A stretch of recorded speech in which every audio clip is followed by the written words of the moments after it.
사랑과 은혜 하나님 감사합니다. 우리가 찬양과 고백을 한 것과 같이 우리의 구원은 하나님께 속해 있고 그 구원을 알게 하시려 예수님이 이 땅에 오셨다라는 것을 다시 한번 우리의 마음에 이 사실을 새기며 나아갑니다. 하나님, 저희가 또한 오늘 말씀을 받을 때에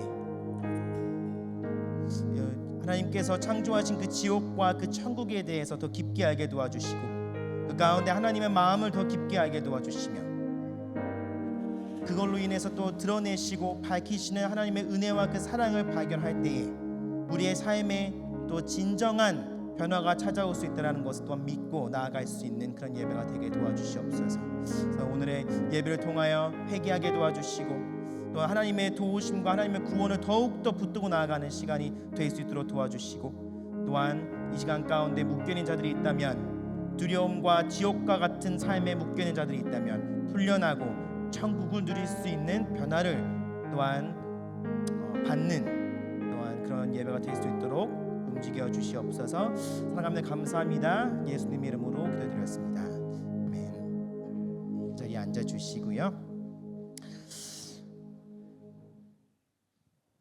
오늘은 또 지옥이 드러내는 사랑이라는 또한 새로운 주제로 함께 말씀을 나누려 합니다. 또한 질문은요 어디에서 나오는가 하면 제목은 어디서 나온가 하면 이 사랑의 하나님께서 어떻게 사람을 지옥으로 보내실 수 있죠? 라는 질문을 갖고 오늘 또 퀴즈가 왔군요. 함께 또 프리스쿨 갈 때 우리 퀴즈 아이들 큰 박수로 또 환영하는 마음으로 보내겠습니다. 네, 그래서 함께 또 사랑의 하나님께서 어떻게 사람을 지옥으로 보내실 수 있죠? 라는 또 주제로 함께 말씀을 나누고자 합니다. 먼저 나니아 연대기 아시죠? 나니아 연대기와 같은 또 여러 가지 작품으로 유명한 작가 C.S. 루이스는 이 수많은 교리적 가르침 중에서도 지옥에 관한 가르침만큼은 가능한 한 건너뛰고 싶고 뛰어넘고 싶고 나아가 기독교 교리에서 아예 제거를 하고 싶다, 할 수만 있다면 제거를 하고 싶다라고 할 정도로 이 지옥에 관한 대화나 지옥에 관한 또한 고민과 무게가 있고 또 마음이 이런 쉬운 또 주제가 없다라는 쉽지 않은 주제가 없다라고 얘기를 했었습니다. 나아가 우리는 지옥에 대해서 고민을 하고 생각할 때 너무나도 믿고 또한 신뢰하는 우리 하나님께서 사랑의 하나님이신데 여러 사람들이 지옥으로 갈 거라는 생각에 또한 우리의 마음은 혼란에 빠지기 마련이고 한면에서는 하나님의 성품과는 뭔가 반대가 되는 듯하고 또는 어디선가 잘못됐다라는 생각이 들 수도 있습니다. 이러한 마음에서 오늘의 또한 토크의 질문이 나온 듯합니다. 사랑의 하나님께서 어떻게 사람들을 지옥으로 보내실 수 있을까라는 질문이죠. 이 질문에 또한 답을 함께 찾기 전에 우리가 그럼 이해해야 할 것은 하나는 먼저 지옥에 관해서 우리는 동일하게 이해를 하고 생각하고 있는지가 중요합니다. 그래서 함께 오늘 예배 드리기 전에 함께 나누셨죠. 많이들 지옥이라고 하면 우리 상상에 떠오르는 하나의 또 그림이 있는 것 같습니다. 있으실 것 같아요. 아무래도 영화와 만화 또는 그런 영화와 만화가 이제 좀 그려준 지옥의 모습과 비슷하지 않을까 싶습니다. 온 사방이 불에 붙어 있으며 어둡고 또한 사람들의 고함 소리가 들리고 바닥에는 연기와 용암이 흐르고 있고 그리고 주로 죽어야지만 갈 수 있는 곳. 우리는 흔히 지옥이라고 생각하면 이런 곳을 생각하게 됩니다. 그리고 또한 신과 함께 영화를 보신 분들은 조금 우리와는 다르지만 여러 가지 또한 다양한 모습의 지옥들이 그 가운데 나오는데 또 어찌되었든 우리는 죽고서 가는 곳, 죽어서야지만 갈 수 있는 곳, 고통과 고난이 가득 찬 곳으로 우리는 이해하고 있을 것입니다. 그러나 우리는 어떠한 생각을 하고 있는지 어떠한 생각을 하고 어떠한 그림을 그리고 있는지 간에 성경이 지옥을 어떤 곳이라고 얘기하고 있는가를 알고 있는 게 중요합니다. 먼저 성경에는 지옥으로 번역될 수 있는 표현들이 크게 세 가지가 있습니다. 많이 들어보셨을 거라고 생각하는데요. 먼저 구약에서는 흔히 사용되는 스올, 셰올이라고 하는 표현이 있습니다. 또한 신약에서는 조금 더 다양하게 하데스 혹은 게헤나라는 단어가 사용이 됩니다. 이거 외에도 비슷하지만 조금 다른 단어들, 타르타로스, 무적행과 같은 또한 단어들도 다양하게 사용이 되지만 이 모든 것은 다 지옥을 가리키고 있습니다. 각각 시대와 그 언어에 맞춰서 죽음과 어두움과 고통과 연결이 되어 있는 그 장소들이었는데, 그런 장소들 혹은 이런 단어들을 사용해 이 지옥이라는 곳을 표현했다라는 것입니다. 여기서 우리는 알 수 있는 사실은 무엇인가 하면, 성경은 이 지옥이라는 곳에 관해 또는 의외로 많이 말을 하고 있고 언급하고 있다라는 사실이고요. 또한 예수님의 사역만 봐도, 예수님의 사역 안에서는 예수님께서 천국에 관해서 말씀하신 것보다도 지옥에 관해서 말씀을 더 많이 하셨다라는 사실입니다. 왜 그러면 성경과 예수님은 지옥에 관해서 이렇게나 많이 말씀하셨을까요? 이유는 간단합니다. 우리는 모두 지옥을 가야 했던 사람들이었기 때문입니다. 우리가 모두 지옥을 향해 가고 있는데, 예수님께서 우리가 그 가지 못할 천국에 관해서만 그거에 대해서만 말씀을 하셨더라면, 마치 호텔 앞에 있는 호텔 골목길에서 살고 있는 그 노숙자에게 저기 꼭대기층에 있는 스위트룸에 대해서 얘기하고 끝나는 것과 다를 바가 없습니다. 놀리는 거고 조롱하는 거고 너는 절대 경험할 수 없는 거라고 알려주는 것밖에 안 되겠죠. 즉 천국을 말씀하시기 전에 지옥을 먼저 말씀하셨어야지만 현실 파악이 되는 거고, 우리가 무엇으로부터 구원을 받았는가가 이해가 되는 것이고, 우리가 무엇을 향해 달려가고 있었는지가 밝혀지는 거고, 그것을 아는 것이 중요하다는 것입니다. 그럼 여기에서 오늘 질문에서 좀 수정해야 될 부분이 생깁니다. 이 수정해야 될 지점은 하나가 뭐가 있는가 하면, 바로 이 사랑의 하나님께서 어떻게 사람들을 지옥으로 보내시는가 하면, 사랑의 하나님께서는 그 누구도 보내지 않습니다. 지옥의 사람들이 그 한 사람이라도 간다라고 하면 그 사람은 하나님께서 보내신 것이 아니고 직접 두 발로 그곳을 향해서 걸어갔다라는 것이, 그 사실을 우리에서는 잊어서는 안 된다는 것입니다. 사람들은 지옥에 많이 갈 거예요. 성경도 그렇게 말을 해주고 있어요. 그러나 하나님께서 그곳에 보내셨다라는 것이 아니고 그 지옥을 향해 그 두 발로 갔다라는 것입니다.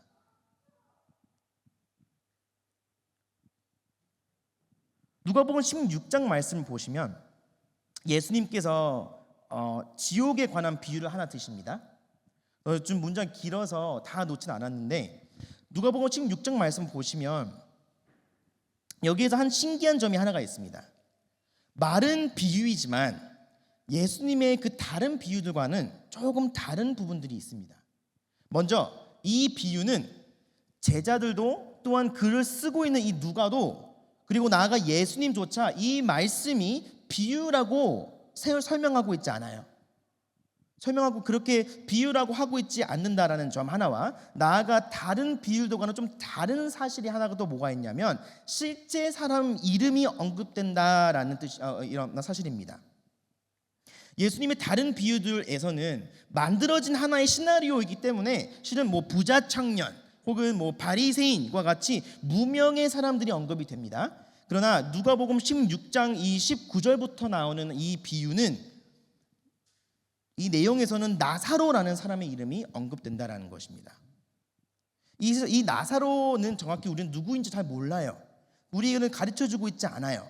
그러나 우리는 무엇을 알아야 하냐면, 이 어쩌면 전지전능하시고 이 세상을 모든 걸 다 알고 계시는 예수님께서는 어쩌면 진짜로 있었던 일 혹은 있을 일에 관해서 말씀하고 계신 것일 수도 있다라는 것입니다. 실제로 있을 일이 될 수도 있다라는 것이죠. 그런데 여기서 더 중요한 것은 이 비유 안에서 내용을 보시면, 이제 가난하고 외로웠던 하나의 그 나사로라는 사람이 죽습니다. 그 죽고 아브라함의 곁으로, 아브라함의 편으로 함께 가게 됩니다. 가까이에 있었지만 또한 다른 삶, 완전 다른 삶을 살고 있었던 부자가 있었지만 이 부자도 함께 또 죽습니다. 근데 이 부자도 죽지만 이 부자는 하데스, 곧 지옥으로 갔다라고 말씀을 해주고 있습니다. 여기서 우리는 또 아주 속 시원하게 이 시나리오를 한번 보시면 이 속 시원하게 이 부자와 나사로의 그 차이를 볼 수가 있고, 또한 이 나사로와 이 부자의 또한 이 하나의 소통하는, 또 아브라함과 소통하는 모습을 볼 수가 있는데, 부자는 눈을 들어 아브라함에게 이게 애타게 요청을 합니다. 먼저 보시면 24절 말씀인데요.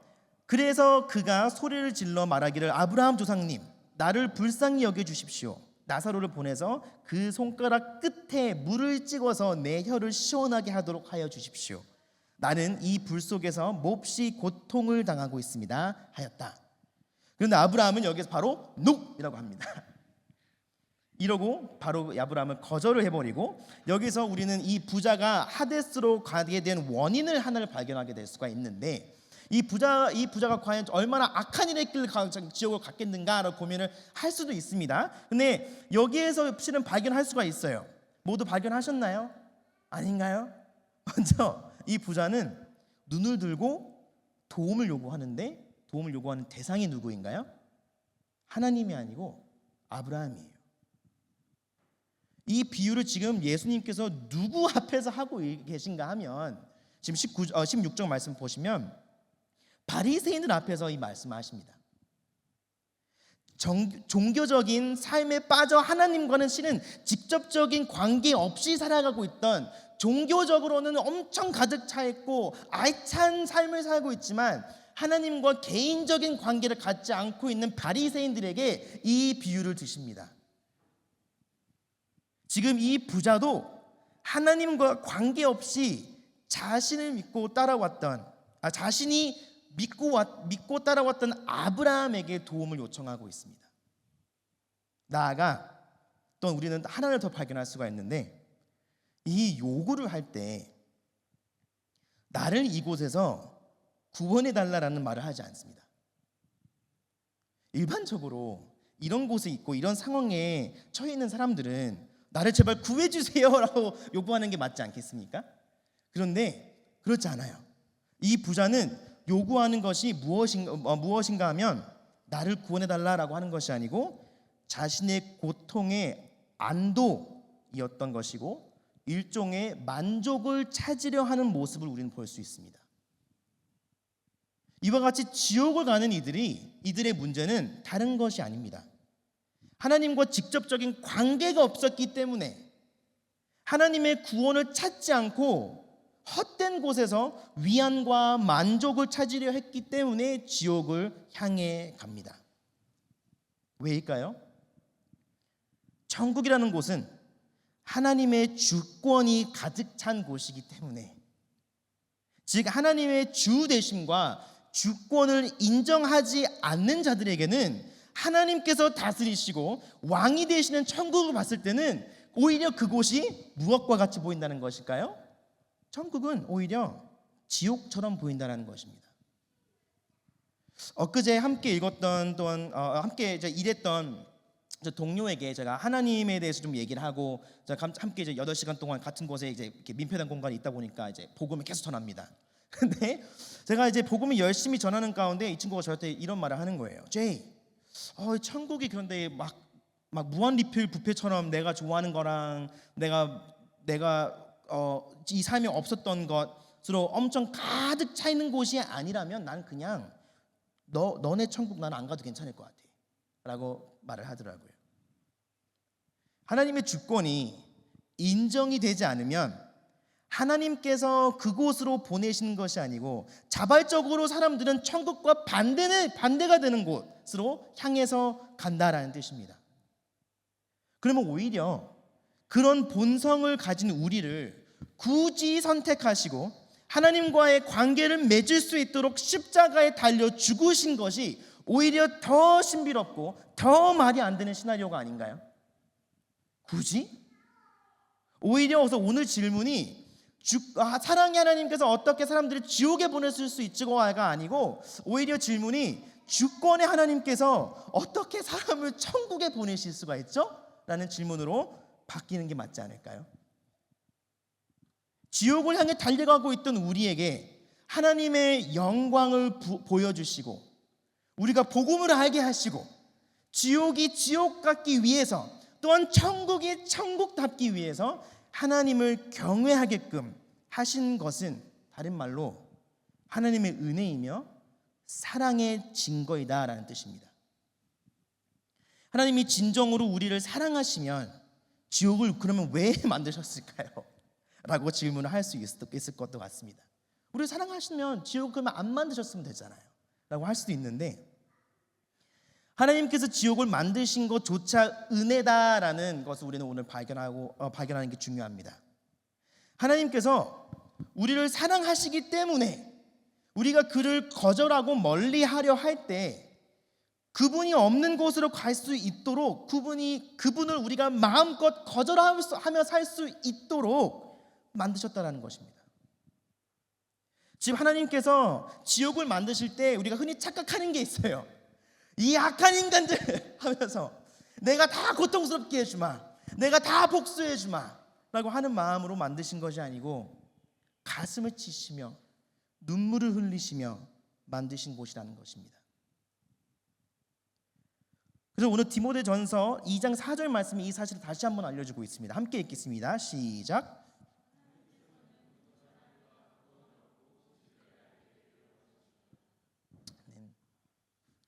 물병이 새네요. 하나님은 우리 모두가 다 하나님을 알고 실은 그분과 관계를 맺기를 원하세요. 그러나 우리가 그분을 원하지 않기 때문에 지옥이 있다라는 것입니다. 근데 우리는 우리와 관계를 맺기를 원하시는데 또한 우리를 사랑하시기 때문에 누군가가 그분을 거절하고 다른 곳에서 만족을 찾으려 할 때 그렇게 하도록 두신다는 것입니다. 그러면 또 이런 질문을 할 수 있을 것 같아요. 나름 그런데 선하게 사는 이들이 있는데 하나님의 주권을 거부했다 해서 영원한 지옥으로 보내신다고요?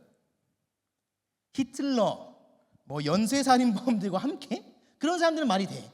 근데 나름 선하게 사셨던 내 삼촌, 내 친구도 지옥에 간다고? 라고 질문을 할 수도 있을 것 같은데 또 이런 질문에는 우리가 어떠한 문맥 가운데 죄를 짓는지 또한 아는 게 중요합니다. 무슨 말인가 하면 만약에 제가 도둑질을 한다라고 생각을 해보는 어떤 집을 도둑질한다 생각하면 제가 이제 밤에 이제 밴을 몰고 어떤 집을 털기 위해서 새벽에 이제 몰고 나갑니다. 그런데 그 털기 위해서 가는 그 집에 가는 길에 속도도 너무 잘 지켜요. 신호 위반도 안 해요. 그리고 중간에 주유를 하면서도 그 주유소에서 직원에게 팁도 줍니다. 새벽에 일하시는데 수고가 많습니다. 팁을 줍니다. 잘한 것일까요? 아니겠죠? 왜 아니죠? 이 모든 선해 보이는 행위들은 도둑질하는 그 문맥 안에서 이루어졌기 때문이죠. 이와 같이 하나님의 주권을 인정하지 않는 삶 가운데 예수님을 구원자로 부인을 하는 그 삶 가운데 아무리 선한 일을 하고 아무리 선한 삶을 산다라고 해도 여전히 이들은 하나님과 멀어지고 있는 그 지옥을 향해 달려가고 있다라는 것입니다. 나아가 그러면 그러면 지옥보다는 나름 선하게 산 사람들은 좀 나은 지옥, 조금 지옥 0.5 정도의 수준 혹은 지옥 한 100년만 1000년만 살다가 천국에 가면 되는 거 아닌가요?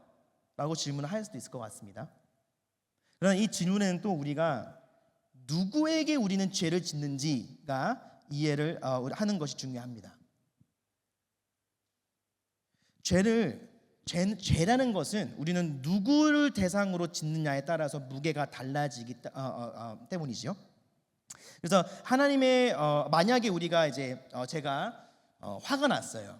화가 나가지고 어떠한 옷가게를 지나치면서 마네킹을 불뜨고 그 마네킹의 뺨을 때렸다고 생각합시다.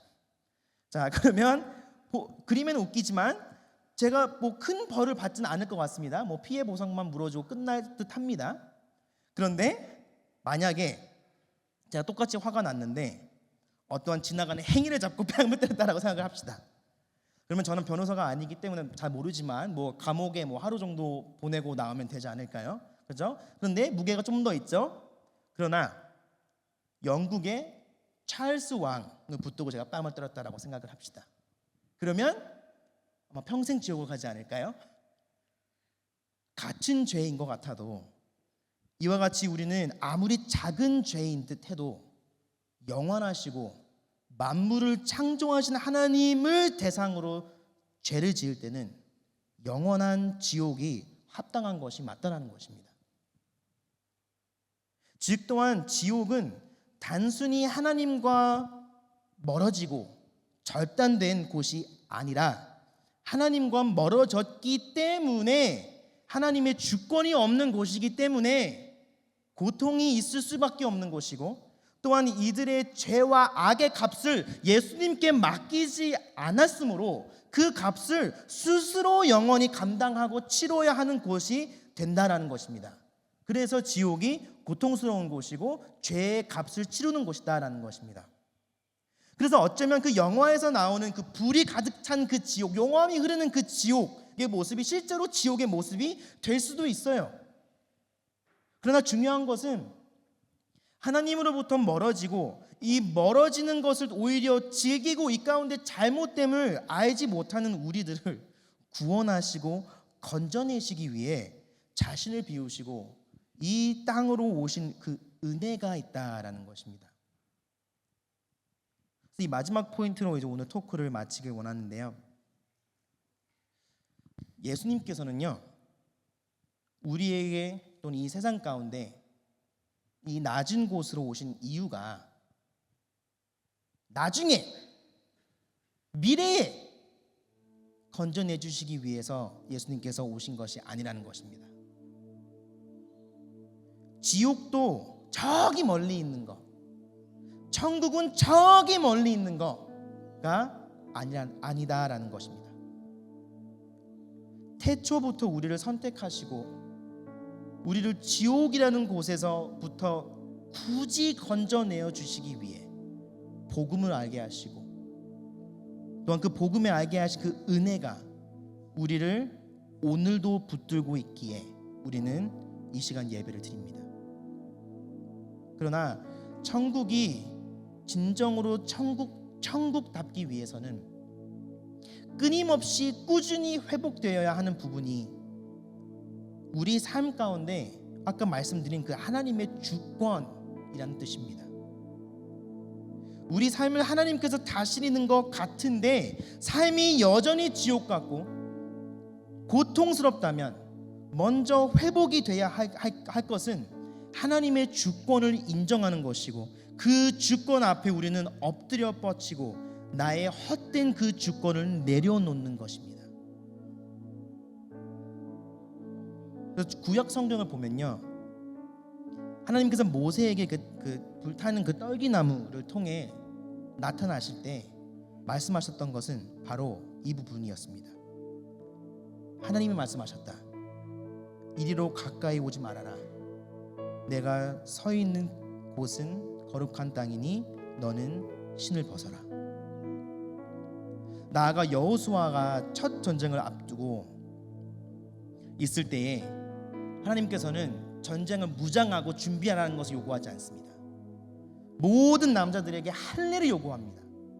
그래서 모든 남자들은 지금 할례를 받고 연약하고 싸우지도 못할 지경이 된 이 상황 가운데 하나님께서는 여호수아에게도 말씀하십니다.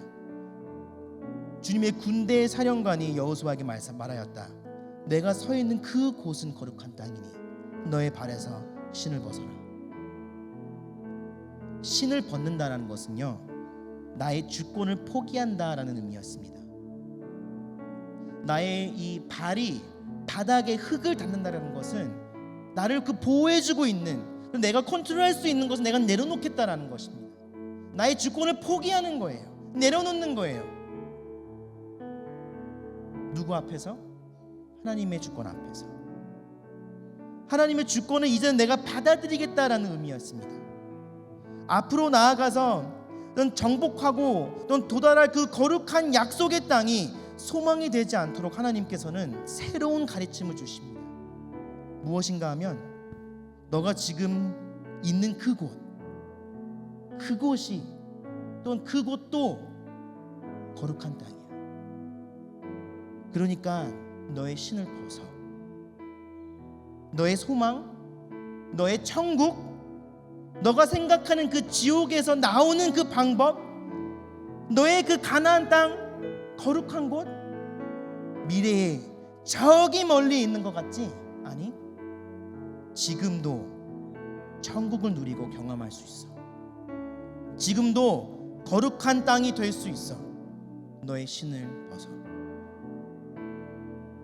여러분, 지금 서 계신 곳 가운데 하나님의 주권과 여러분을 향한 비논리적인 사랑이 드러나고 있다면, 지옥이 드러내고 밝히고 있는 또한 이 사랑이 여러분의 삶을 밝히고 있다면, 즉 하나님께서 여러분의 삶을 다스리고 계신다면, 지금 당장이 아무리 현실과 상황이 지옥 같더라도 천국임을 믿습니다. 아멘이신가요? 또한 지금이 천국이긴커녕 지옥과 더 비슷하시다면 오늘 하나님께서 여러분에게도 말씀하십니다. 너희가 원하는 그 거룩한 땅, 가나안 땅, 천국과 같은 그 땅은 저기 멀리 있는 땅이 아니라, 너가 그쪽으로 가야 되는 것이 아니라 지금 밟고 있는 그 땅이 거룩한 땅이니 너의 발에서 신을 벗어라. 오늘의 삶부터 영원까지 하나님의 주권 아래에 지옥 같은 일상에서 풀려나 천국다운 천국을 누리는 여러분이 되길 소망합니다. 함께 소망하시며 또한 찬양하도록 하겠습니다.